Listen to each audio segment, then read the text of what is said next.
ਪੰਜਾਬ ਦੇ ਮੁੱਖ ਮੰਤਰੀ ਚਰਨਜੀਤ ਸਿੰਘ ਚੰਨੀ ਵੱਲੋਂ यूपी ਅਤੇ ਬਿਹਾਰ ਦੇ ਲੋਕਾਂ ਨੂੰ ਲੈ ਕੇ ਵਿਵਾਦਿਤ ਟਿੱਪਣੀ ਤੇ ਹੁਣ ਬਵਾਲ ਲਗਾਤਾਰ ਵਧਦਾ ਜਾ ਰਿਹਾ ਹੈ। ਚੰਨੀ ਲਗਾਤਾਰ ਇਸ ਮਸਲੇ ਤੇ ਘਿਰਦੇ ਜਾ ਰਹੇ ਨੇ। ਇਸ ਨੂੰ ਲੈ ਕੇ ਹੁਣ ਪ੍ਰਧਾਨ ਮੰਤਰੀ ਨਰਿੰਦਰ ਮੋਦੀ ਵੱਲੋਂ ਅੱਜ ਅਬੋਹਰ ਵਿੱਚ ਰੈਲੀ ਦੇ ਦੌਰਾਨ ਵੀ ਚਰਨਜੀਤ ਸਿੰਘ ਚੰਨੀ ਤੇ ਨਿਸ਼ਾਨਾ ਸਾਧਿਆ ਗਿਆ ਹੈ। ਪ੍ਰਧਾਨ ਮੰਤਰੀ ਨਰਿੰਦਰ ਮੋਦੀ ਦਾ ਕਹਿਣਾ ਹੈ ਕਿ ਸ਼੍ਰੀ ਗੁਰੂ ਗੋਬਿੰਦ ਸਿੰਘ ਜੀ ਦਾ ਜਨਮ ਪਟਨਾ ਸਾਹਿਬ ਅਤੇ ਸੰਤ ਰਵਿਦਾਸ ਜੀ ਦਾ ਜਨਮ यूपी ਵਿੱਚ ਹੋਇਆ ਤਾਂ ਕੀ ਚਰਨਜੀਤ ਸਿੰਘ ਚੰਨੀ ਇਹਨਾਂ ਦਾ अपमान कर रहे हैं। ये कांग्रेस के जो मुख्यमंत्री ने जो कल बयान दिया है और जिस पर ये दिल्ली का परिवार है उनका मालिक, वो बगल में खड़े रह करके तालियां बजा रहा था। बताइए, और ये पूरे देश ने देखा है। अपने इन बयानों से ये लोग किसका अपमान कर रहे हैं। यहां का कोई ऐसा गांव नहीं होगा, कोई ऐसा गांव नहीं होगा जहां हमारे उत्तर प्रदेश के भाई बहन या हमारे के बिहार के भाई बहन यहां पर मेहनत न करते हो। ऐसा कोई गांव नहीं होगा भाइयों।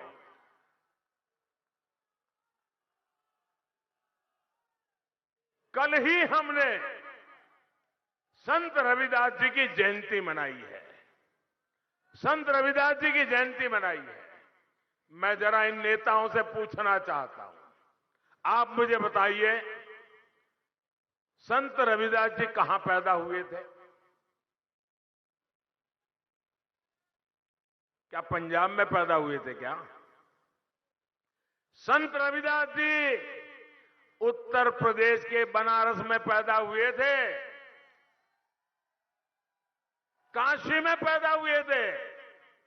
और आप कहते हो उत्तर प्रदेश के भाइयों को घुसने नहीं दोगे, तो क्या आप संत रविदास जी को भी निकाल दोगे? क्या संत रविदास जी के नाम को मिटा दोगे? क्या भाषा बोलते हो तुम लोग?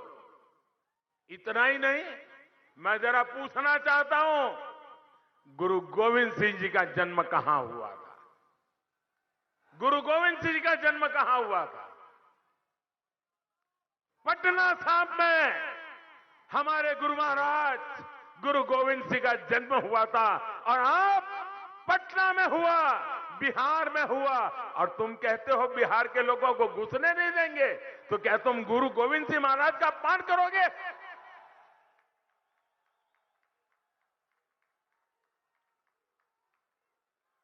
आप गुरु गोविंद सिंह जी का अपमान सहन करोगे क्या? जिस मिट्टी में गुरु गोविंद सिंह जी ने जन्म लिया, उस मिट्टी का अपमान करोगे क्या?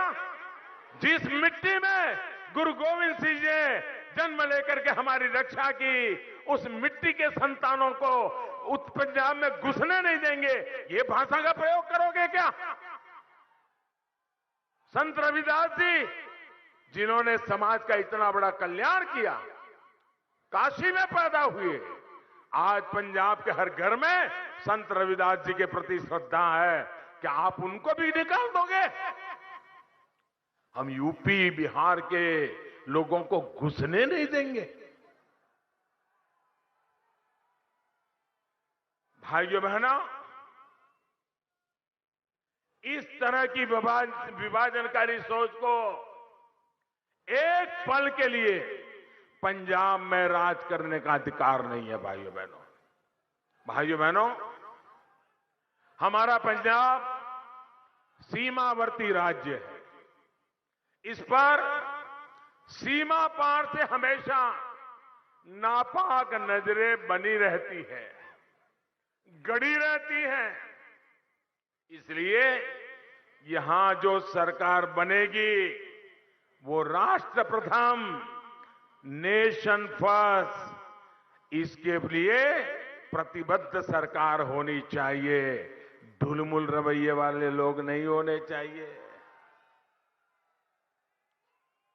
जो लोग भारत को एक राष्ट्र ही नहीं मानते, देश की अखंडता, पंजाब की सुरक्षा, ऐसे लोगों के हाथ में हम सुपुर्द नहीं कर सकते हैं।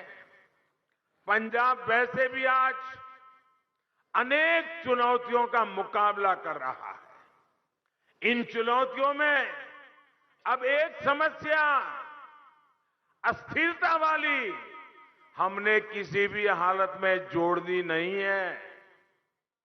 लेकिन आज कांग्रेस पंजाब को फिर से अस्थिरता की तरफ ले जाने का प्रयास कर रही है। साथियों, कांग्रेस की जो पार्टनर इन क्राइम एक नई पार्टियां आई हैं,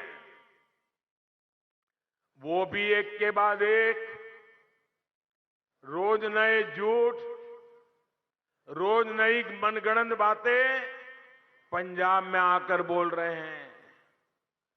वो लोग जिनकी दिल्ली में सरकार है, आप अगर इनकी सरकार को देखेंगे तो पता चल जाएगा कि ये लोग सिखों को, पंजाबियों को डगर डगर पर कितना अपमानित करते हैं, दिल्ली जाओगे तो पता चलेगा। आज पंजाब में आकर सिखों को झूठ बोलने वाले इन लोगों ने दिल्ली में एक भी सिख को न मंत्री बनाया है।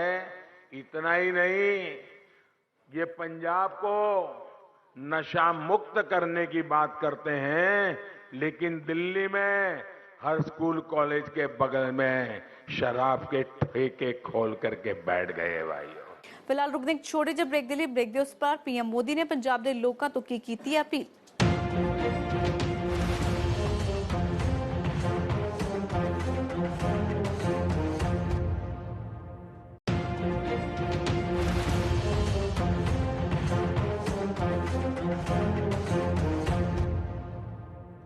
ਅਬੋਹਰ ਵਿੱਚ ਰੈਲੀ ਦੇ ਦੌਰਾਨ ਪ੍ਰਧਾਨ ਮੰਤਰੀ ਨਰਿੰਦਰ ਮੋਦੀ ਵੱਲੋਂ ਆਪਣੀ ਸਰਕਾਰ ਦੀਆਂ ਉਪਲਬਧੀਆਂ ਗਿਣਵਾਈਆਂ ਗਈਆਂ ਨੇ ਤੇ ਨਾਲ ਹੀ ਉਹਨਾਂ ਨੇ ਦਾਅਵਾ ਕੀਤਾ ਕਿ ਜੇ ਉਹਨਾਂ ਦੀ ਸਰਕਾਰ ਬਣਦੀ ਹੈ ਪੰਜਾਬ ਵਿੱਚ ਤਾਂ ਉਹ ਨੌਜਵਾਨਾਂ ਦੇ ਲਈ ਰੋਜ਼ਗਾਰ ਮੁਹੱਈਆ ਕਰਵਾਉਣਗੇ ਤਾਂ ਜੋ ਨੌਜਵਾਨ ਵਿਦੇਸ਼ ਨਾ ਜਾਣ ਤੇ ਨਾਲ ਹੀ ਉਹਨਾਂ ਨੇ ਇਹ ਵੀ ਕਿਹਾ ਕਿ ਪੰਜਾਬ ਨੂੰ ਇੱਕ ਨਵੀਂ ਸੋਚ ਵਾਲੀ ਸਰਕਾਰ ਦੀ ਜ਼ਰੂਰਤ ਹੈ। हमने अपने घोषणा पत्र में अनेक संकल्प लिए हैं। पंजाब में बेहतर इंफ्रास्ट्रक्चर होगा, पारदर्शी सरकार होगी तो न उद्योगों को पलायन करना पड़ेगा, न नौजवानों को अपना गांव, अपने दोस्त, अपने बूढ़े माँ बाप, अपने खेत खलिहान ये सब छोड़ करके मेरे नौजवानों को पंजाब से बाहर नहीं जाना पड़ेगा। साथियों, गरीब की तकलीफ दूर हो, उसका जीवन आसान बने, ये हमारे लिए सर्वोच्च प्राथमिकता का काम है। कोरोना काल में भाजपा सरकार गरीबों को मुफ्त राशन दे रही है और मुफ्त वैक्सीन भी दे रही है। आपको सबको वैक्सीन लगी है? सबको वैक्सीन लगी है? आपको कोई पैसा देना पड़ा क्या? भाइयों बहनों, ये आपकी जिंदगी को बचाने में एक रक्षा कवच के रूप में काम आ रहा है कि नहीं आ रहा है? आपके जीवन को बचाने के लिए भारत सरकार पूरी रात दिन काम कर रही है कि नहीं कर रही है? भाइयों बहनों, आयुष्मान भारत की वजह से, इस योजना की वजह से पंजाब के 11 लाख गरीबों ने अच्छे अस्पतालों में अपना मुफ्त इलाज कराया है।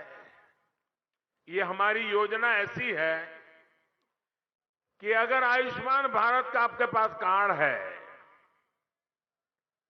इस देश के 50 करोड़ लोगों को इसका लाभ मिल रहा है। 50 करोड़, दुनिया के देशों की आबादी से भी ज्यादा लोगों को।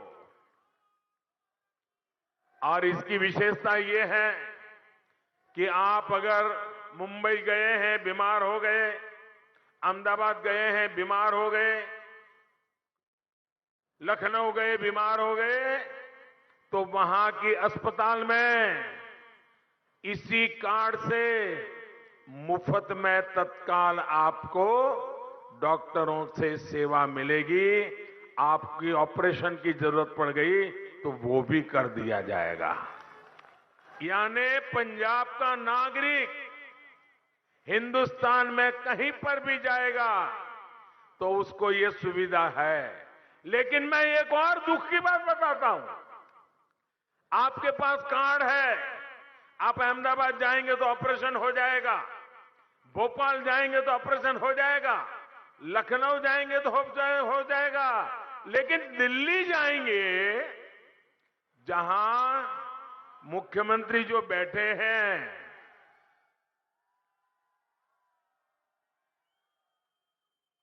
दिल्ली में जहां दिल्ली सरकार की अस्पतालें हैं, वहां पर आपको मना कर देंगे। क्यों? क्योंकि इस योजना के साथ वो जुड़ने के लिए तैयार नहीं है। ये बहुत महत्वपूर्ण चुनाव है। अब बीच में 2-3 दिन ही बचे हैं। 20 तारीख को पंजाब के लोगों को इनके अपराधों का हिसाब करना है। करोगे? चुन चुन के हिसाब करोगे? पल पल का हिसाब करोगे? 20 तारीख को पंजाब के लोगों को भाजपा के लिए, एनडीए के लिए, नवा पंजाब के लिए पुरजोश भारी मात्रा में ज्यादा से ज्यादा संख्या में वोट करना है। वोट करोगे ना? करोगे ना? ऐसा तो नहीं होगा ना कि इस सभा के बाद अरे भाई सभा बड़ी जबरदस्त हो गई, रैली बड़ी जबरदस्त हो गई, चलो आज सो जाते हैं। ऐसा नहीं करोगे ना? ऐसा नहीं करोगे ना? घर घर जाओगे, एक एक मतदाता को मिलोगे, देश की बात बताओगे, पंजाब के उज्जवल भविष्य की बात बताओगे, यहां के नौजवानों के कल्याण की बात बताओगे, यहां की माताओं बहनों की भलाई की बात बताओगे, लोगों को मतदान के लिए तैयार करोगे, कमल पे वोट डलवाओगे, एनडीए के साथियों को वोट डलवाओगे। भाइयों बहनों, मैं विशेषकर से मैं उन नौजवानों से भी आग्रह करना चाहता हूं जो जीवन में पहली बार वोट देने के लिए जाने वाले हैं, जो फर्स्ट टाइम वोटर्स हैं। ये फर्स्ट टाइम वोटर आपके जिंदगी का एक महत्वपूर्ण अवसर है। जब आप वोट डालने जा रहे हैं, मतलब आप अब पंजाब का भविष्य तय करने के एक निर्णय के भागीदार बन रहे हैं। ये बहुत महत्वपूर्ण अवसर आपको मिला है। मैं फर्स्ट टाइम वोटर से कहना चाहता हूं, आप गर्व के साथ वोट करने जाइए और याद रखिए आज का दिन जीवन में कि आपने पहले वोट से ही पंजाब की सकल सूरत बदलने का काम किया था और आपने पंजाब को बनाने में भागीदारी दी थी। रुकते हैं एक होर ब्रेक ਦੇ ਲਈ। ब्रेक ਦੇ ਉਸ ਪਾਰ ਪ੍ਰਧਾਨ ਮੰਤਰੀ ਨਰਿੰਦਰ ਮੋਦੀ ਤੋਂ ਬਾਅਦ ਪ੍ਰਿयंका ਗਾਂਧੀ ਨੂੰ ਸੁਣਾਂਗੇ।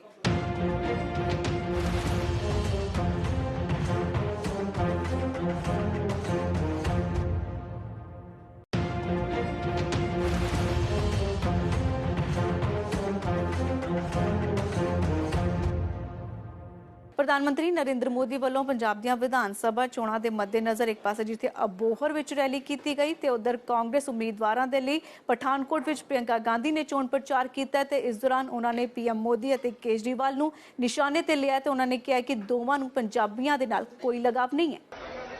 जब मैंने देखा कि प्रधानमंत्री जी श्री नरेंद्र मोदी जी, दिल्ली के मुख्यमंत्री जी अरविंद केजरीवाल जी दोनों पंजाबियत की बात कर रहे हैं तो थोड़ी बहुत मुझे हंसी आई। मैंने सोचा ये पंजाबियत को कैसे समझेंगे। पंजाबियत को समझने के लिए उसे जीना पड़ता है। पंजाबियत एक जज्बा है। मेरी शादी एक पंजाबी परिवार में हुई। मैं बताऊं पंजाबियत क्या है। पंजाबियत वो है कि मेरी जो बड़ी सासू माँ है, मेरे ससुर जी को जब वो 6 साल के थे यहाँ कंधे पे यूं दुपट्टे में बांधकर छतों से टाप टाप कर सियालकोट से उसको बचा के लाई। ये है पंजाबियत। पंजाबियत मेरे ससुर जी जो सब कुछ छोड़ के बंटवारे के समय सब कुछ छोड़ा उन्होंने, यूपी के एक मुरादाबाद शहर में अपनी मेहनत से शुरू से अपना बिजनेस बनाया, खून पसीने से बिजनेस बनाया, अपने परिवार की परवरिश की। यह है पंजाबियत। पंजाबियत सेवा है, पंजाबियत सच्चाई है, सद्भाव है, मेहनत है और खुददारी है। पंजाबियत ये है जो किसी के सामने नहीं झुकती, सिर्फ मालिक के सामने झुकता है पंजाबी। आज जो राजनीतिक दल जिनके नेता आपके सामने आकर पंजाबियत पंजाबियत की बात करते हैं, उनमें से एक तो बड़े बड़े अपने उद्योगपति मित्रों के सामने झुक चुका है और दूसरा अरविंद केजरीवाल जी, वह सिर्फ सियासत सत्ता के लिए किसी के सामने झुक जाएगा। ये सच्चाई है और मैं आज यहाँ इसलिए आई हूँ क्योंकि मैं ये सच्चाई आपको समझाना चाहती हूँ। आप में बहुत विवेक है, बहुत समझदार हूँ, मैं जानती हूँ, लेकिन कुछ चीजें मैं आपके सामने रखना चाहती हूँ जिससे आप समझ पाएंगे कि यहाँ आपकी राजनीति में क्या क्या हो रहा है। देखिए, पूरी तरह से देश में अमीरों के लिए राजनीति चल रही है। अगर आप देखें कि यहाँ पठानकोट में कितनी छोटे छोटे बिजनेस हैं, मध्यम बिजनेस हैं, दुकानदार हैं जो अपनी रोजी रोटी चैन से कमाते थे। आज उनकी क्या परिस्थिति है? आज परिस्थिति यह है कि नोटबंदी लाई गई, जीएसटी थोपा गया, कोरोना और लॉकडाउन आया, लेकिन आपके लिए कोई राहत नहीं आई। कोरोना के समय, लॉकडाउन के समय आपने इतना संघर्ष किया, केंद्र सरकार से, भाजपा की सरकार से कोई राहत नहीं आई। स्मॉल और मीडियम बिजनेस के लिए किसी ने मदद नहीं किया। रोजगार की इतनी बड़ी समस्या है, रोजगार आते कहां से थे? बड़े बड़े पीएसयू से आते थे, रेलवेज, बीएचईएल, इस तरह के पीएसयू से। सारे के सारे पीएसयू बेच डाले। किसको बेचे? उन्हीं दो उद्योगपतियों के सामने को बेच दिए जिनके सामने आप रोज रोज झुकते हैं। बेच दिया आपने, और जो नहीं बेचे हैं उनको बेचने की योजना कर रहे हैं। रोजगार कहां से आएंगे? आप कहते रहते हैं, ऐलान करते रहते हैं, हम रोजगार पैदा करेंगे, पैदा करेंगे। इतने साल हो गए कोई रोजगार पैदा नहीं हुए, सारे नौजवान बेरोजगार पड़े हुए हैं। किसानों को लीजिए, किसानों के लिए ऐसे कानून लाए जा रहे थे जो किसान के खून पसीने की मेहनत की कमाई उन्हीं उद्योगपतियों को देने जा रही थी। ये थे कानून। आप सब उसको अच्छी तरह से समझे। आपने आंदोलन किया। जो प्रधानमंत्री कल यहाँ पठानकोट आए चुनाव के लिए, वही प्रधानमंत्री अपने घर से बाहर 5-6 किलोमीटर नहीं आ पाए उन किसानों से मिलने के लिए। 1 साल उनसे आंदोलन कराया। अमेरिका गए, कनाडा गए, पूरी दुनिया में भ्रमण किया, अपने लिए 16,000 करोड़ के 2 हवाई जहाज खरीद लिए। किसान, गन्ना किसान का जो बकाया है 14,000 करोड़ है पूरे देश का, वो नहीं दिया। 16,000 करोड़ के 2 हवाई जहाज खरीद लिए, पूरी दुनिया का भ्रमण कर लिए, लेकिन किसानों से नहीं मिल पाए। एक भी बार अपने घर से नहीं निकले, आए, नहीं पूछा कि किसान भाई खड़े हैं, मैंने खड़ी हैं।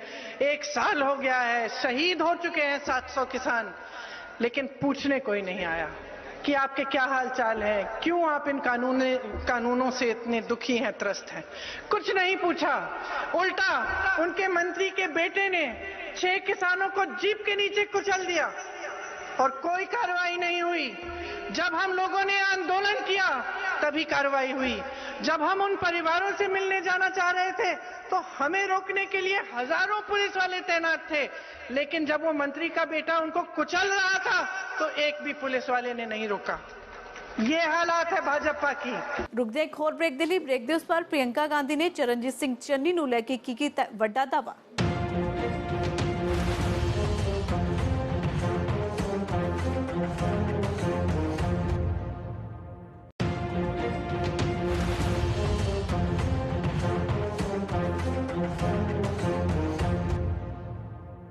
विरोधियों ते वरदे हुए प्रियंका गांधी ने इस रैली के दौरान दावा किया कि चरणजीत सिंह चन्नी ही सिर्फ पंजाबियत की गल करते हैं, उन्होंने बचाने वाले सिर्फ चन्नी ही ने ते नाल ही उन्होंने किसानों को लेके प्रधानमंत्री नरेंद्र मोदी ते भी कई तीखे हमले किए ने। हम आपको कह रहे हैं कि असलियत ये है कि आपकी जो पंजाबियत है उसको बचाने वाले इस प्रदेश में आपके सामने जो मुख्यमंत्री जी चन्नी जी हैं वो है। आपकी पंजाबियत को बचाने वाले कांग्रेस के तमाम लीडर, बिट्टू जी जैसे, अमित जी जैसे, यहाँ मौजूद जैसे जितने भी लीडर हैं उनके जैसे, ये है आपकी पंजाबियत को बचाने वाले।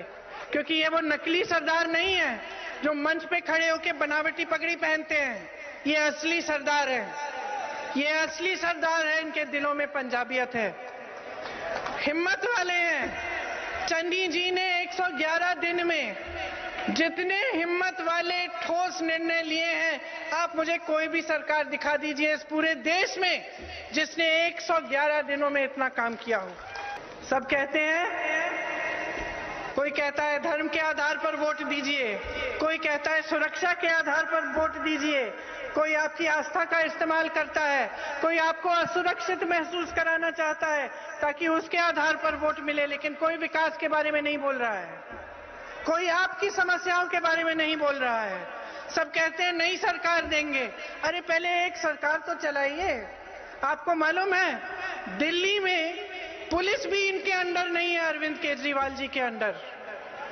जब पुलिस ही आपके अंडर नहीं है तो आपने तो पूरी सरकार कभी जिंदगी में चलाई नहीं है। आप पंजाब आकर कौन सा लॉ एंड ऑर्डर देंगे? आप पंजाब आकर कौन सी सरकार चलाएंगे? आपकी तो ऐसी सरकार है जो एक भी फाइल पास नहीं कर सकती। एक बिल आया, मोदी जी ने, भाजपा ने एक बिल करवाया, पास करवाया, उसके जरिए आप तो फाइल भी खुद पास नहीं कर सकते बगैर उनकी इजाजत से। सरकार आपने चलाई नहीं है। आप पंजाब आके कह रहे हैं कि आप यहाँ पे नई सरकार देंगे। देखिए, आपने वो कहावत सुनी है, बड़े मियाँ तो बड़े मियाँ, छोटे मियाँ, फिर से बोलिए, छोटे मियाँ, बड़े मियाँ कौन? प्रधानमंत्री नरेंद्र मोदी जी। छोटे मियाँ कौन? मुख्यमंत्री अरविंद केजरीवाल जी। अब यही हालत। फिलहाल पंजाबी चोण प्रचार का आखिरी गेड़ चल रहा है ते सियासी लीडर वालों एक दूजे ते इल्जामां दा दौर भी जारी है। 20 फरवरी नूं सूबे विच वोटिंग होनी है ते 10 मार्च नूं नतीजे ऐलाने जाणगे। वेखना होवेगा कि पंजाब दे लोग किस नूं वोट पाउंदे ने। फिलहाल दे लई इन्ना ही। तुसीं मैनूं दिओ इजाजत। पर देश दुनिया ते पंजाब दीआं वड्डीआं खबरां वेखण लई तुसीं बने रहो ABP सांझा दे नाल।